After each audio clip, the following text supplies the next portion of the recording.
Hello and welcome to my channel. My name is Jan and I'm trying to lose my German accent. So this is my first video that kind of documents the way I talk right now. I will be taking classes. I have had the first lesson with an accent coach on the internet with an American native speaker, and it was very nice and it gave me hope that I can really work on it. What is the German accent? First of all, there are some letters or some sounds that we don't have in German. One of them is obviously the TH, the these, this, that. It's really physically hard for us to say a TH sound, especially when your tongue has to move a lot.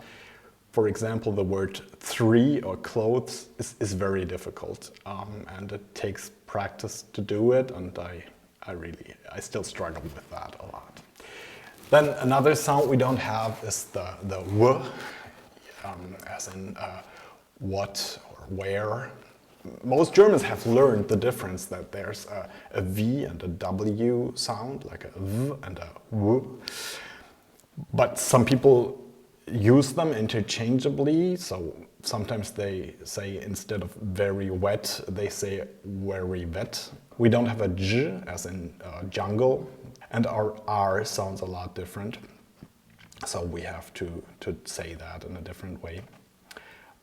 Therefore, words like three is especially difficult because of the TH and the R. I have some typical Northern German accent problems here. I think that the proper word is the final obstruent devoicing, or we call it the Auslautverhärtung, like a final sound hardening. When we have a B, it turns into a P if it's at the end of a word, and a G turns into a K, a D turns into a T. So when I say the German word for wheel, that's Rad, that sounds exactly the same as the German word for council, which is Rad. Rad, the wheel, is spelled with a D, and the D comes out when I do the plural, like Räder, then it turns into a D, and when I have the plural of the Rad, the council, then it's a Räte. So we teach kids to do the plural word, and then it becomes obvious how you spell it. Same with Raub, with its theft. Raube is the plural, you can hear it. Then there's Zug, which is a train. Züge, the plural. Then you don't have the K at the end, but the G. And Bad, which is a bath. Bad, it sounds like I'm saying a T at the end, but it's actually a D. When I say the plural, Bäder, then it's the softer one. Same goes with an S. When I have the German word for mouse, it turns into a sharper S. It's Maus. But when I have the plural, it's Mäuse, which is the softer one. Another problem with my local accent is that we have a German ä. When I say the German word for cheese, which is Käse, I sometimes say Käse. It's wrong, it's a local accent, but I do the same thing when I speak English. I'm not sure if I can say squirrel or clothes by the end of this course. Just to document my progress right now, the coach has given me some texts that I'm supposed to read out loud, so she could tell where my problems lay. And just to give you a clue what this is all about and how I'm saying it right now, I'm going to read it to you just the way I read it to her.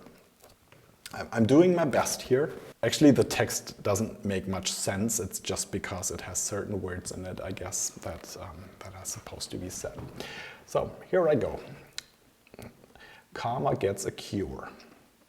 Well, there's a story for you.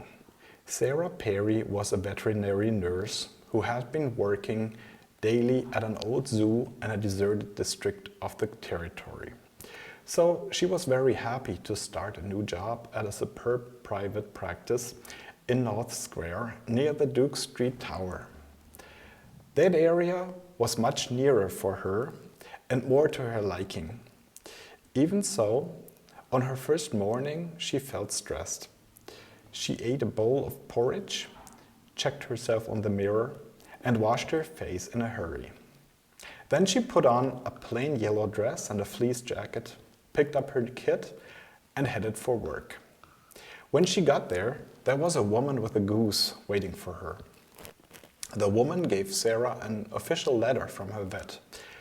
The letter implied that the animal could be suffering from a rare form of foot and mouth disease, which was surprising because normally you would only expect to see it on a dog or a goat.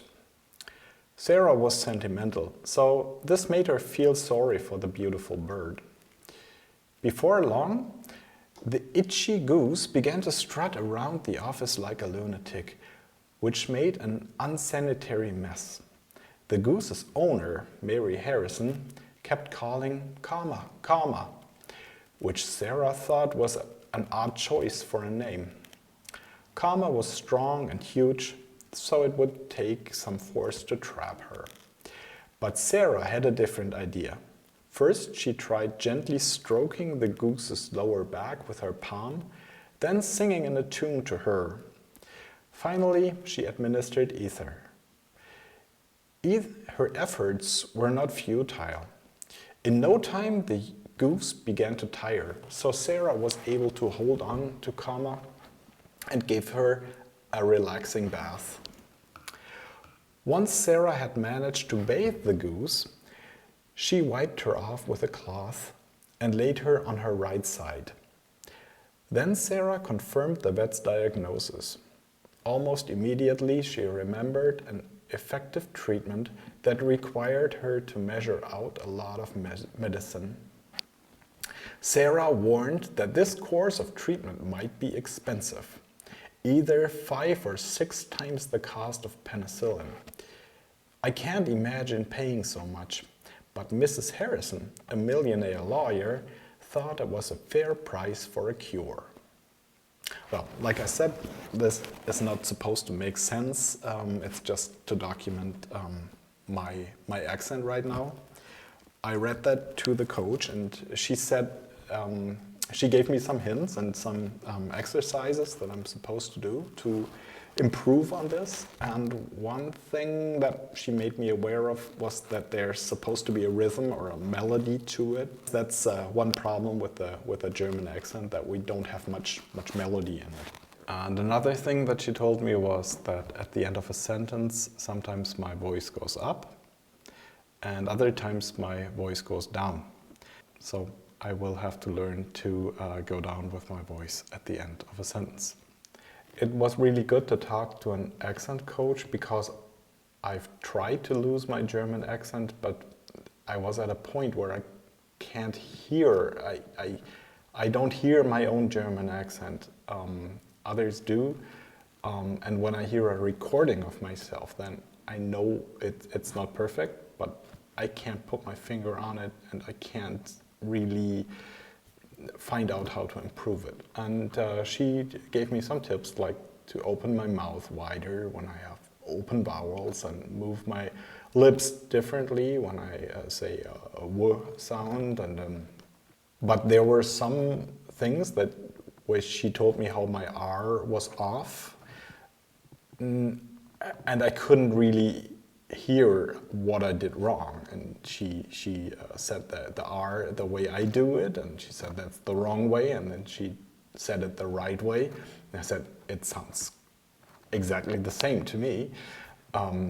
So that will be a challenge to really get this perfect, but we'll see. I'm really willing and I'm really excited to work on this, to improve my accent, and I will keep you posted. So this is my first video, and I will post more when I make progress. Okay, bye, see you. Thank you for watching.